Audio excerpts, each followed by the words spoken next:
Welcome to Novelist Spotlight. This is Mike Consol, your host. Two quick things before introducing you to my guest. First, I encourage you to subscribe to this podcast by clicking on the follow button and also clicking on the bell icon so you're alerted to each new edition of the program. Second, in addition to being the producer of this podcast and interviewing novelists, I am a novelist myself. I've written 4 books, 3 novels, and 1 short story collection. In the episode notes, you will find a short link to my Amazon page and all 4 of those titles. Now, on with our program.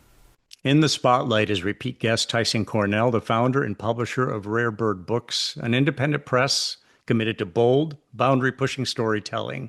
He has more than 2 decades of experience in publishing, bookselling, and author advocacy, and has championed hundreds of acclaimed titles across fiction, nonfiction, and music. Tyson Cornell is known for his independence, creative vision, and do-it-yourself sensibility. He continues to shape Rare Bird into a distinctive voice in contemporary publishing. Tyson, welcome to the program. Welcome back to the program. Well, thanks for having me back, Mike. Appreciate it. It's been a long time. Let me ask you, for starters, what's dominating your time these days, for better or for worse? What's kind of the biggest share of the pie chart of your activities with Rare Bird? Right now, the biggest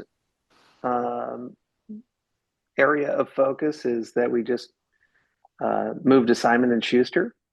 We spent last spring negotiating our deal with them. We signed it at the end of June, and we've spent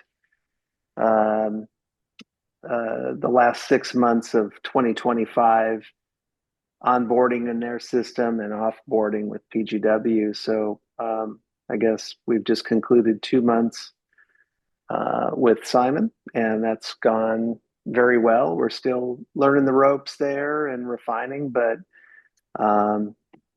so much has changed in the last few months alone that it's a really exciting time for us. I was going to say, that's a big get.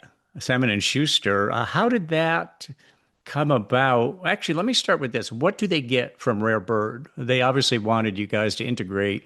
What do they get that they don't already have from Rare Bird? Well, I think I don't want to speak for them too much on that, but I think it's mutually beneficial in that we have a good size catalog right now. So we have areas that are obvious for improvement coming from PGW. And it just seemed like the right time for both of us. So what is the deal itself? What's the marriage between the 2 organizations all about?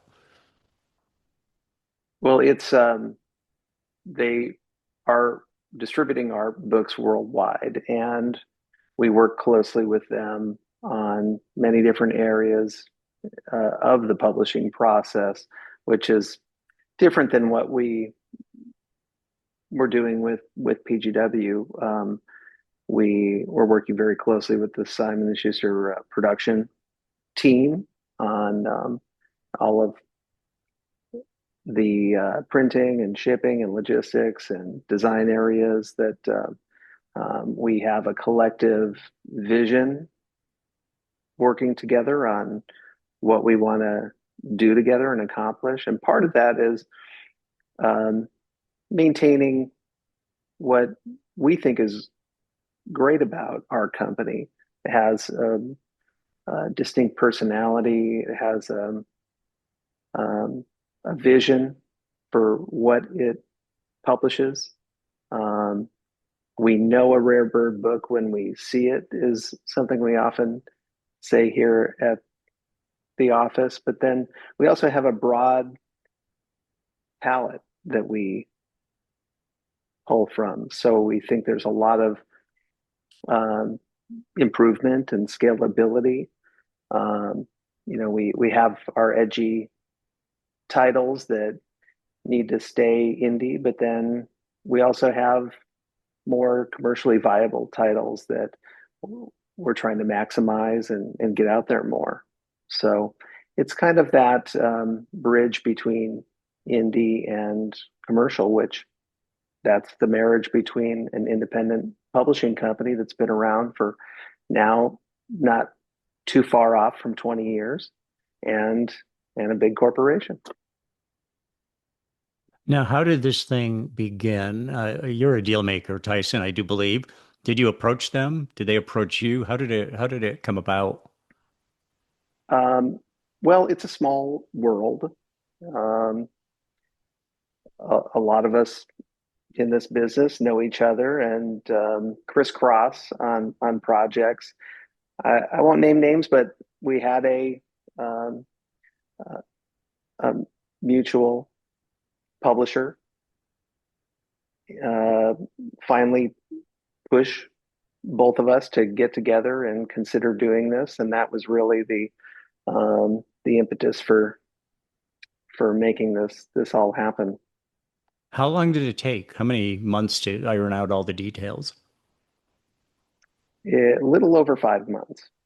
hmm hmm So, in addition to Simon and Schuster, do you have what other relationships does Rare Bird have with other players in the industry? I'm not talking about at that scale, but are there some other JVs, relationships that you've got with other organizations that are advancing the cause for Rare Bird?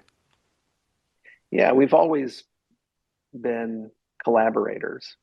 Um, we work with different organizations. One that comes to mind is the Jack Kerouac Estate and their um, internal imprint, which is called Sal Paradise Press. And we've been publishing books together in a co-publishing spirit. They're cataloged with Rare Bird, and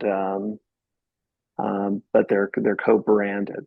We also publish books in a similar way with some people on the music side. Andy Biersack, he's the singer of this band, the Black Veil Brides, and we first started with his autobiography in 2020 during COVID, and last year around this time we announced a horror novella series with this imprint of his called Knives and Pens. So it's Rare Bird and Knives and Pens presents. And then in between that, we did Andy's own version of the works of Edgar Allan Poe. We also have another band that we work with in a similar way, Ice Nine Kills.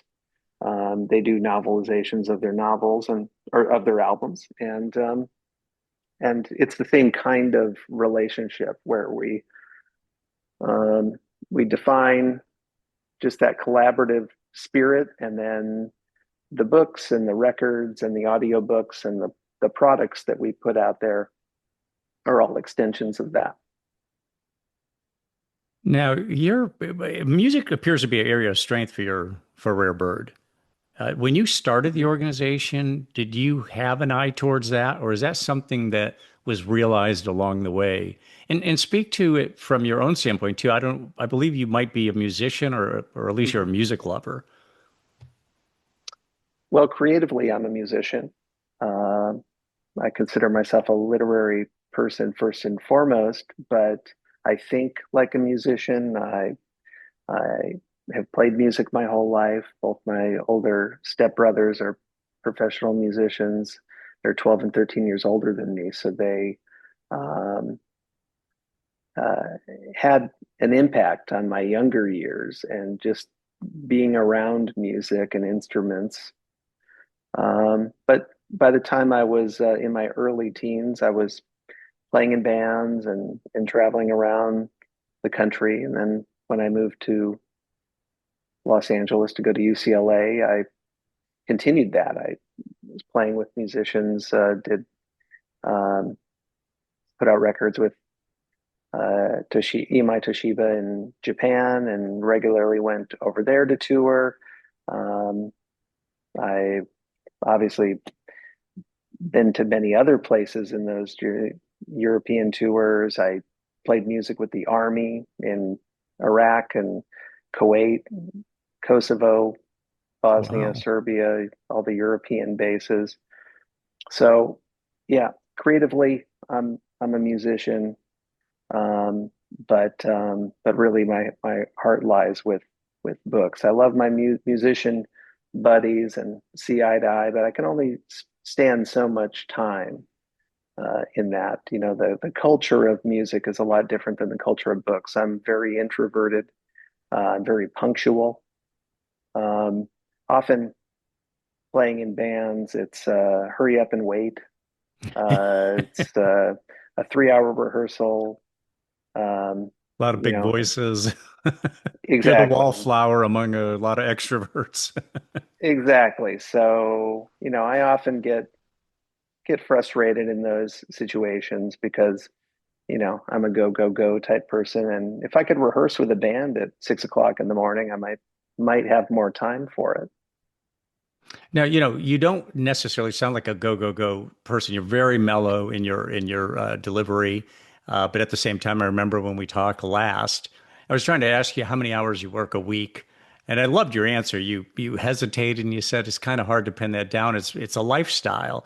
And I Mhm. remember saying to my wife, that's exactly my life. It's it doesn't have to do with when you're on the clock or off the clock. It's a lifestyle, and Mhm. even when you think you're off the clock, there's something incubating, and Yeah. something pops up. And it's a great, I mean, it really is a great lifestyle when you really love what you do, and you want to do it a lot at any time of day or night, and it's always incubating. So UCLA, what did you study there? I studied ethnography, Oh, specifically ethnographic creative writing. oh, interesting. Okay. And with the intent of you were getting that knowledge transferred to you to accomplish what? Did you know what you wanted to do with that degree? Did you know you wanted to start a publishing company? No, but it's really the best degree um, and area of focus for somebody who wants to be a publisher because ethnography is really the intersection of culture and people and ideas. It really centers in on that clash, for better or worse. And it's part anthropology, part sociology, part psychology. Um, that sounds like I'm describing being a publisher. So, Hmm. no, I didn't have an idea of doing that. I mean, I'd been putting out records since I was a little kid, and coincidentally, as a teenager, worked in printing factories. So there were all these elements that were guiding me toward that. When I look back on it, it all seems as if it was telegraphed and plotted, but no, it was just happenstance, and I didn't go to university with any specific idea of doing anything for the rest of my life. I just went because I had a sociology professor who wrote his PhD dissertation on high pressure auto sales on Van Nuys Boulevard, and that inspired me to do the academic work that I did, which was focusing on street corner newsstands. Do you listen to music while you read? Or is it No, a solitary? Okay, you don't listen to music. Okay. no, You want to be able to concentrate on what you're reading. Being yeah, a musician, would suspect, my college roommate is a musician, back in the day. I mean, he's still a musician, but he couldn't really have music. I couldn't have a conversation with him if music was on the background because he'd keep picking things up and I could see his eyes drifting off and he'd start commenting on the music. So probably that way with a lot of musicians, maybe yourself. But when you uh-huh. are you reading paper? Are you reading Doesn't matter. ebooks? Yeah, and you do audio as well? I do, yeah. I mean, audio is reserved for when I'm driving or when I'm walking around or when I'm falling asleep. Yeah. Yeah, yeah, to me, I mean, I obviously love tactile books and whatnot, but for me, it's just about the language and the process of reading or listening or the ideas that are present. I really don't. The medium for me changes with whatever I'm doing. If I'm traveling, I'm more um, prone to gravitate toward ebooks. If I didn't bring a particular book and there isn't a bookstore nearby, then I'm reading an ebook. It's great the way how quickly you can get your hands on an ebook Mm-hmm. or an audiobook. I mean, it's just immediate, which is great, and you can travel with half a library, and it's all in one place. You don't need a backpack for it Mm-hmm. or a UPS shipment. Exactly. So you are doing really well with music, it seems like at Rare Bird. Is there any other category or genre that you feel like, or maybe multiples of them that you feel like are a strength of the organization? I mean, you mentioned horror, Mm-hmm. and I'm not sure if you feel like that's an area of strength. What would you say is where what categories or genres does Rare Bird lean into most heavily? Well, yeah, music or entertainment in general. That is that's a part of just the DNA of our company, and I think a lot of that has to do with just who we are. We myself, I know a lot of people in music and entertainment, and that translates to books. I would say literary, um, though it's hard to find great literary titles that we really want to dig into. Um, but we go through our phases of fiction. Right now, we're very fiction strong this year. We have more novels than anything else, which is, Is it just a good crop of submissions, yeah. or is that right? Yeah. Well, we don't, yeah, I mean, we typically have closed submissions. So we acquire books by network, and we also spend a lot of time cultivating titles. So, um, we seek titles, we plant seeds with people around us that, you know, I might have dinner with somebody this week, and then 3 years from now, they might come back and say, "Hey, remember that thing we were talking about? I actually wrote it." Um, and that isn't for me to take credit for it, but it's a creative process and often a collaborative creative process. So, yeah, I don't know. I think these things come in waves. Another funny thing that ends up happening is this has always been with our company. I'm sure it is with many, where we'll often have authors with very similar names on the list and similar titles. So I think that's just the grouping of some kind of cosmic connection that ends up happening. You believe in a metaphysical dimension? I do, yeah. Yeah. And you believe there's forces at play, synchronicity and all that kind of stuff.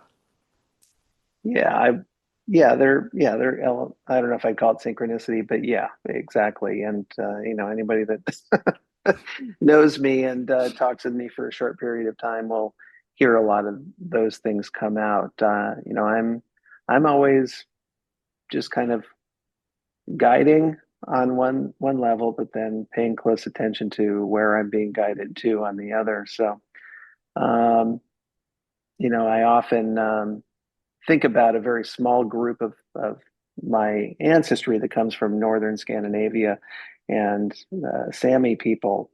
And, I find it very interesting that, in their reindeer herding, um, it isn't so much akin to farming as it is a spiritual journey and connection.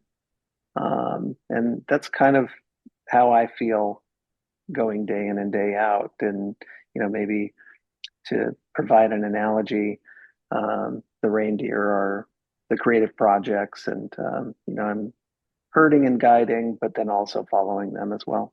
Yeah. Interesting analogy. Um, do you publish, I should know this, but do you publish metaphysical books on the occult or meditation, or Eastern Mhm. mysticism, any of that sort of stuff?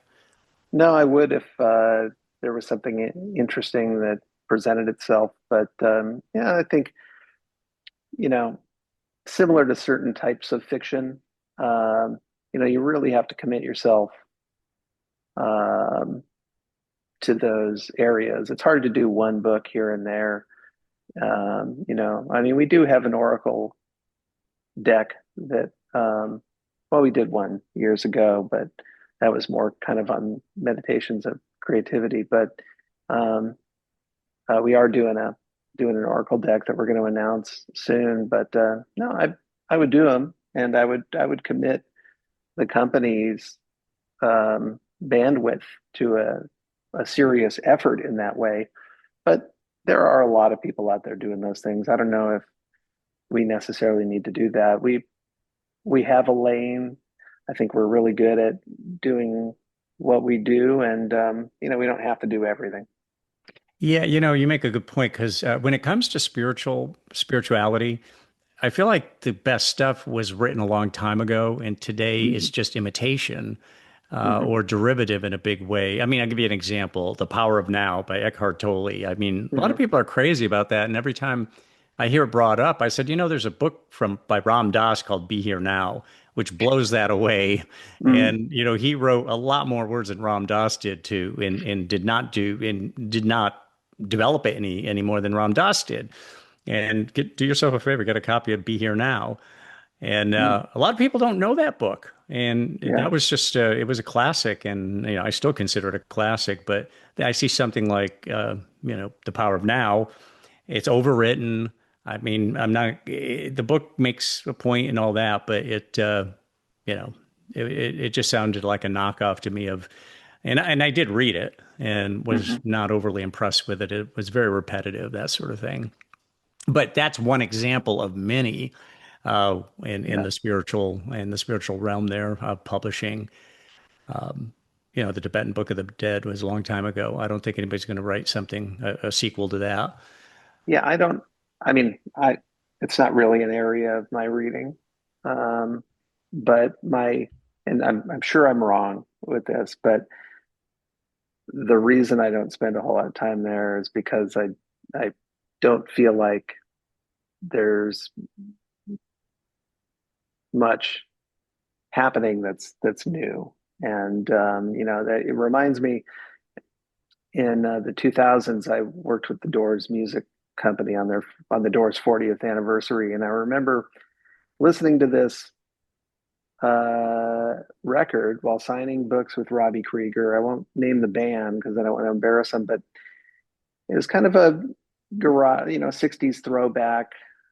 They have their own thing. I won't step on that, but um, there was a younger person in the management company there, and he was very excited about this record. And after listening to it for about three times over, he's like, Robbie, I really want to know what you think of this. It just seems like it's your vibe or whatever. And he said, yeah, it's cool. I'm glad you like it. And they sound very competent. But when I hear it, I just hear everybody that they're influenced by that, in my opinion, did it better.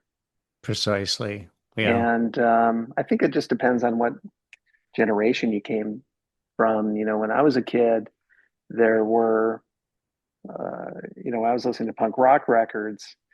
There were older people that were part of the 76, 77 punk rock era. And, you know, I always felt as if they had a similar thing going on where they're like, yeah, we want to be supportive of of the next wave of punk rock kids, but we've heard all this.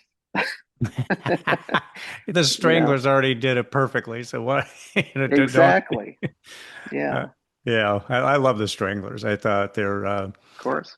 their rap book, Radis, I don't remember the actual pronunciation, but just classic.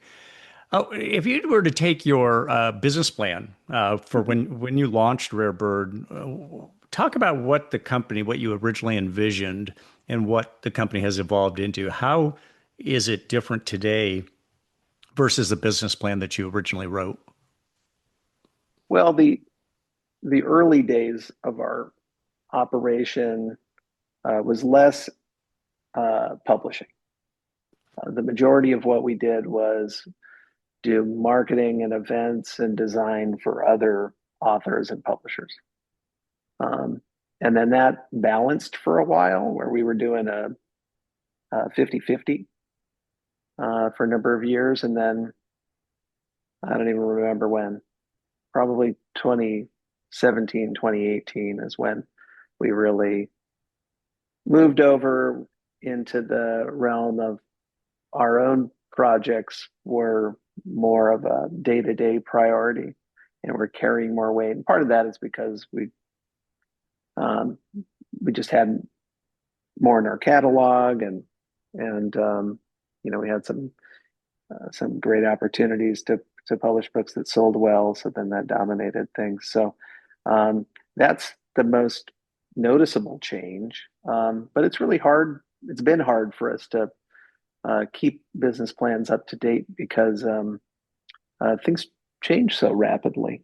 Um, for a lot of different reasons, good or bad. I mean, we've had lawsuits over the years that have derailed things and in certain ways. We've uh, you know, on the other end, we've had calls from people to do very interesting projects that derail our trajectory because of how much time and um, effort we need to put into those that we weren't expecting. So we're always rewriting our business plan, and it's never up to date. And I don't think that's necessarily a bad thing because the place we're in now, for better or worse, I don't think we could have ever planned it. Yeah. Well, and you take something like artificial intelligence, which so this comes along, and now all of a sudden you want to insinuate it into the business plan in some way because you probably use Mm. AI for who knows what. I mean, a lot of people use it for writing now. Do you guys use AI? And have you had to cross the bridge? I mean, internally, your staff, do you guys use AI? And have you had to cross the bridge with authors where you've had to kind of have the conversation? This is written by you, correct? Not by ChatGPT or Perplexity or whatever? Um, Or do you not yeah, make that restriction? Maybe you don't make that restriction. It's kind of like if it's creative work and you've worked I with don't Perplexity to do it, that's okay. I don't really care. I mean, I argue about this with authors. I mean, last year around this time, uh, as a joke, I created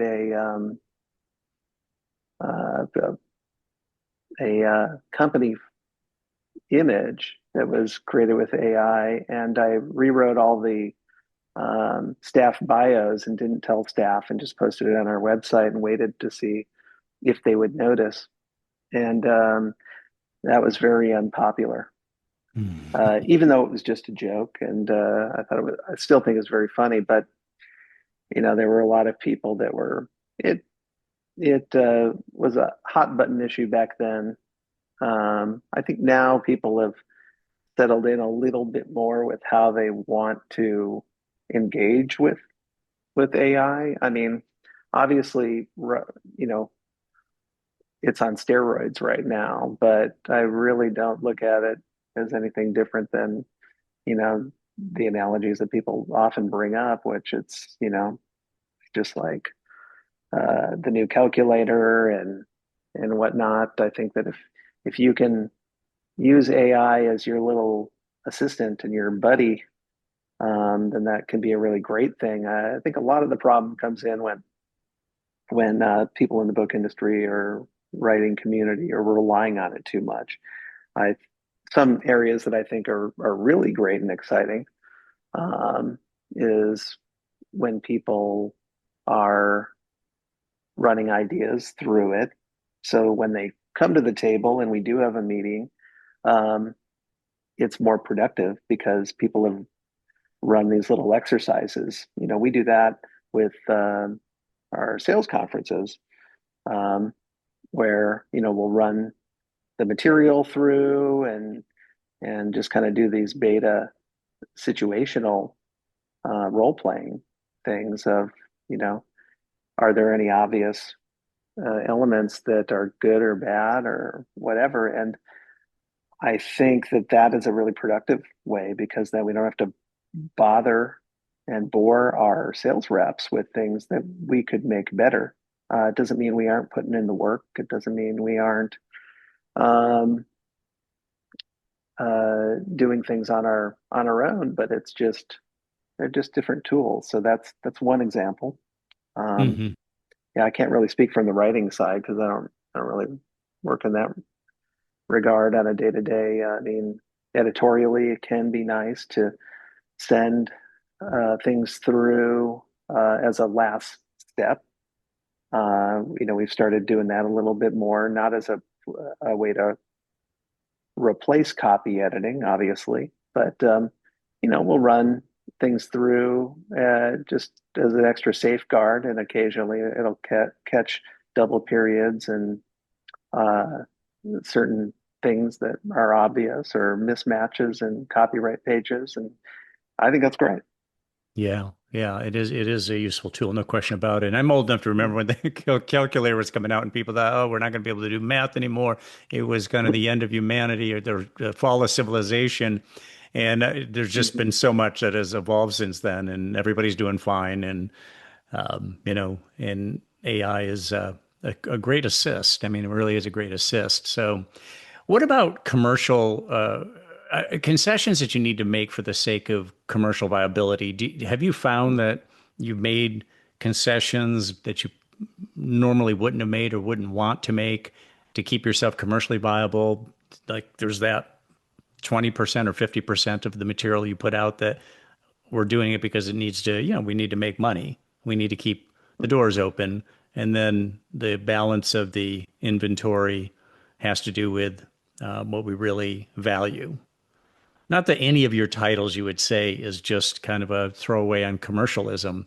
I don't mean that, but it seems like any organization makes some concessions to that all things considered equal, or if you were funded by an endowment or a foundation, Mhm. paid for the whole thing, and it's like you don't need to worry about that. Just do your art. Um, it would be a different situation. But Well, what about that? yeah, I mean, that's one reason why I could never work with a nonprofit, I think, because that's boring to me. Um, not, In what way? Uh, I mean, if, yeah, I mean, I like the challenge of the marketplace. mm, I like the challenge of working with a variety of titles from many different genres. For one, I get to learn about lots of different things, but you know, if I didn't have to um, work on certain books because we have to keep lights on. In some ways, I wouldn't get the challenge that you know it's one of those things that just it pushes you out there, and mhm. you know there's so many of our books that I really love and respect and am proud of. If I was independently wealthy and only curating the rare bird list based on a very rigid art for art's sake approach, probably wouldn't have ever done it. But after going through the process, um, it's something that I really love and appreciated for. So, yeah, I have a complicated relationship with that. I mean, we have our own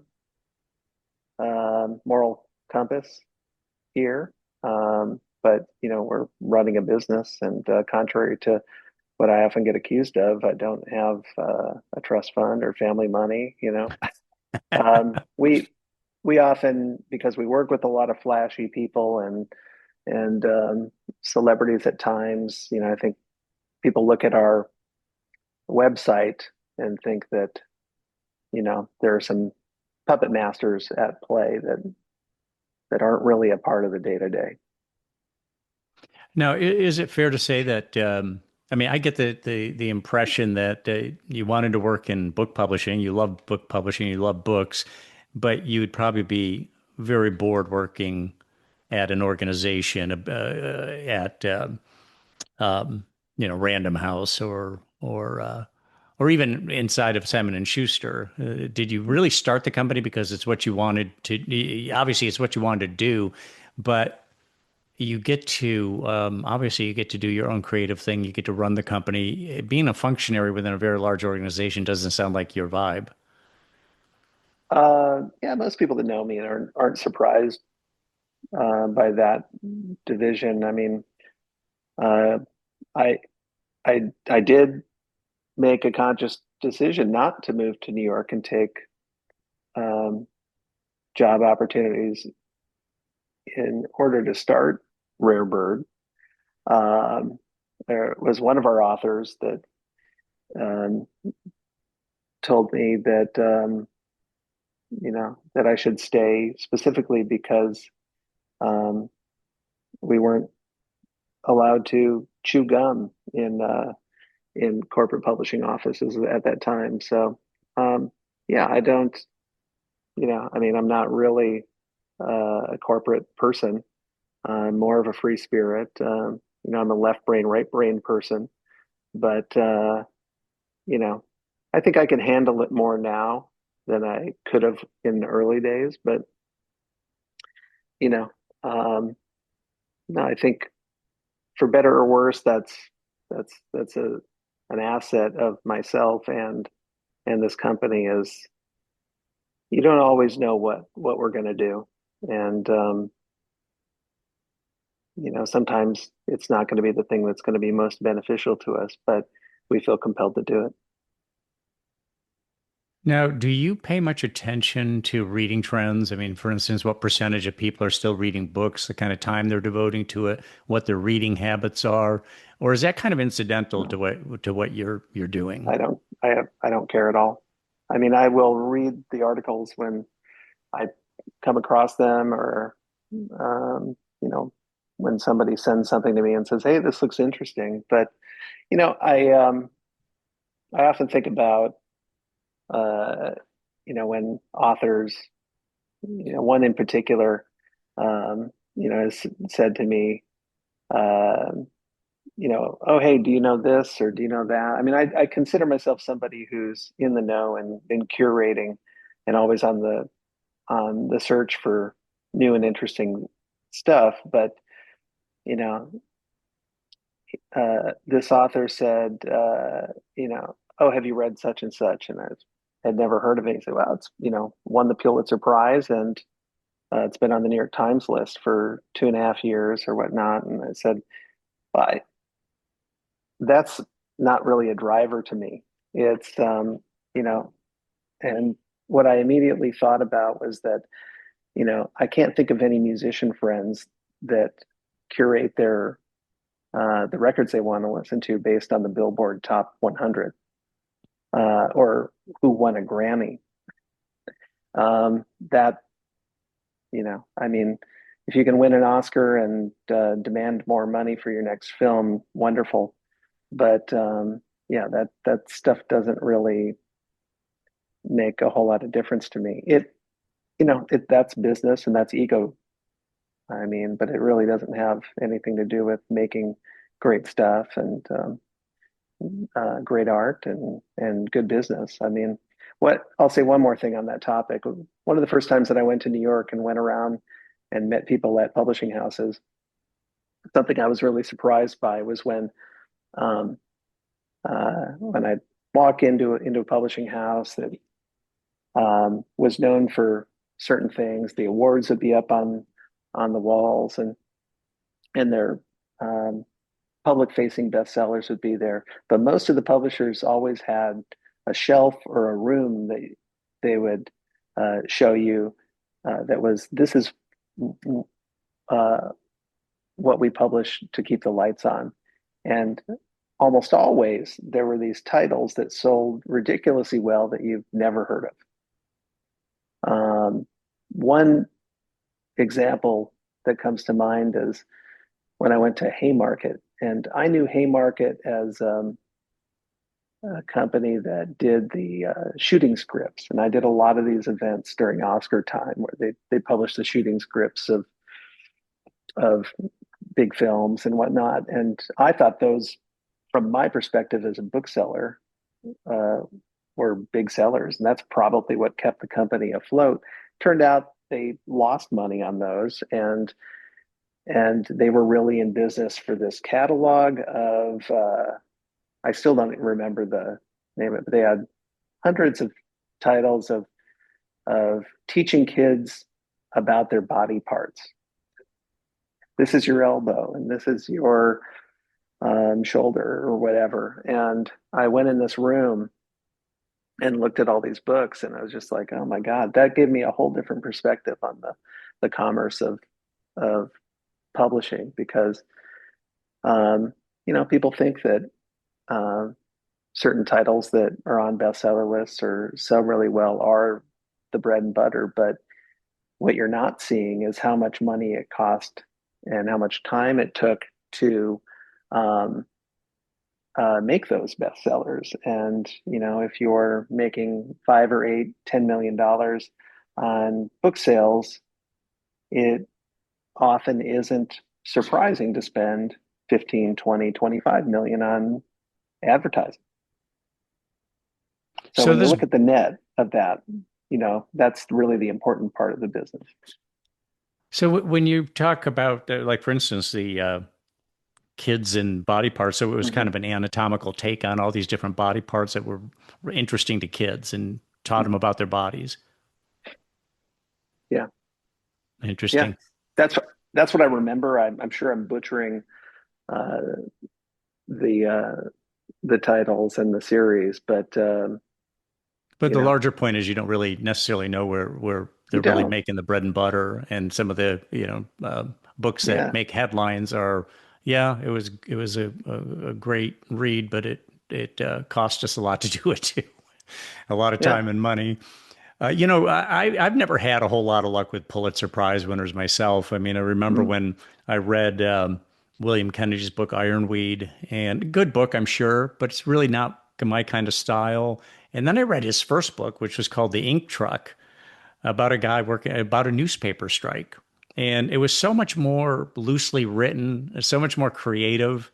And I'm right. like thinking, why didn't William Kennedy stick with that? I mean, that's obviously kind of his style. And I see that with a lot of authors where their first book, their first novel is it's electric. And then they just tone it Yeah. down over the years and they try more and more to sound like Mhm. the novelist, the American novelist, which a lot of Mm, times is overly subtle. The characters are not overly interesting. The situations are a little subdued, and so on. So anyway, just an observation that yeah, I don't run out and buy a Pulitzer Prize winner right off the bat. In fact, I think the National Book Award winners I've had more luck with than Pulitzer winners. But right. like with all of the book publishing, it's hit and miss because I'm particular about what I read. I'm sure you are too, because there's so much to read. You want to be particular because you want to invest your time wisely. Yeah. So and let me ask you an impossible question, based on what you've already told me. Uh, what will Rare Bird look like in 10 years? Well, we're still in the trenches right now with a lot of transitioning happening, but this is an extremely exciting time here. Uh, um, Often, what goes through my head these days is this is what all the struggle was for, and what Rare Bird's going to be remembered for. At least this is my hope. Is stuff that we haven't even done yet. Um, I often think about with musicians, the ones that go through what appears to be their prime and come back later in life and make the defining record of their career. And you just think about that. Well, all the obstacles that happened in between, all the band fights and the business derailments, and building lives and families. And then there's some creative compulsion that brought them back to make whatever record, and that ends up being their best or their most well known. And authors are known for that as well, filmmakers. So from and I'll speak to the business side real quick, but from a creative point of view, this is just a lifestyle. I mean, we've talked about it before. We just keep on making the best books we can possibly make, um, searching for great stuff. We're serving the art. Um, in this day and age, there's a lot of struggle there, and we need not just publishers like Rarebird, but we need 100, 200, 500 Rarebirds out there, providing platforms for great books and great writers and whatnot. Um, on the business side, I think we can continue growing and being profitable for our business partners, not only our authors, but people on the business side, the partner side, the distribution side. And I think we can be a viable investment of time, energy, and money for those people. Um, so I think the future of our company is being more of a well-oiled machine. Um, I think at this point, we know what we're good at. We know what we're not good at. We don't usually get involved with things that we don't think we're good at, which was a thing in the past where, you know, we didn't realize certain incompatibilities. And then, you make one wrong turn, and that's literally years of dysfunction. Now, we know who we are in a lot of ways, and there's so much headroom. I think we've accomplished a lot, but there's so much more that we can do, and I think it's just about refining that and just continuing to do great stuff. You reminded me of this Rolling Stone reporter editor I saw being interviewed. It was kind of a documentary type program, and he had said that it was. I mean, you remember back in the day when Rolling Stone was a powerhouse magazine in the music industry and nationally for that matter, and he had said it was great to get to the top of the mountain, but the really fun times were the climb. Was when we were putting out issues on a shoestring budget, and we were struggling along the way, and then it was exhilarating to see the progress. But once you're at the top of the mountain, the climb's over, and it's kind of a little bit anticlimactic at that point. And he said that was the time I really liked, was the climb, and as we were fighting to really emerge as a magazine of force. And it sounds a little bit like I get a little of that from you about Rare Bird. Not that Rare Bird would necessarily ever feel that it's at the top of the mountain in its particular niche or category or scale, but that there's a lot of excitement and interest in the unfolding of the Mhm. organization. Well, I think that's it. Yeah, there for me personally, there isn't any top of the mountain. Um, but I mean, there are ebbs and flows to involvement. I really genuinely love making books, and whether that was my job or not, I would probably still be making books. When I was uh, a preteen and I got a word processor, I retyped books for fun. That was just what I was compelled to do. And so I really love that process. I don't think that's ever going anywhere. But, if there was ever a time where there was an undercurrent of younger publishers that felt as if they were more appropriate to be publishing books than the oldsters like myself, then, happy to step out of the way and let them do great work, but I don't think that, you know, is necessarily going to happen. I think that book publishing is great because, I mean, you can literally do it right to the last moment of your life. Yeah, and you Doesn't only get better at it. only get better at it. It's not like I'm playing extreme uh, music where you really have a physical endurance that needs to exist. I mean, um, so no, I just think, you know, among the other things that I like to do, I would just like to keep on doing this for the rest of my life. Hmm. Um, right now, I'm reading Books of Blood, Volume 6 by Clive Barker. Mm. Collection of, horror short stories, and he's got like 6 or 7 volumes of them. I've read maybe half of them. And I'm not really a horror reader, but the quality of his writing is really good. So I like to I like to dip into that.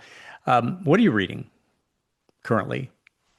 Well, I mean, this very moment, I mean, we're uh, deep in a 28 book season of the fall. But I've been reading this got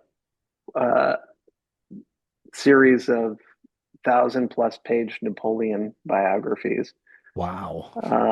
And then in between that, I've been making my way through again this Bram Stoker bio that is just so great that I read when it came out a few years ago, and believe it's just an author that lives in Glendale, which isn't that far from where I am.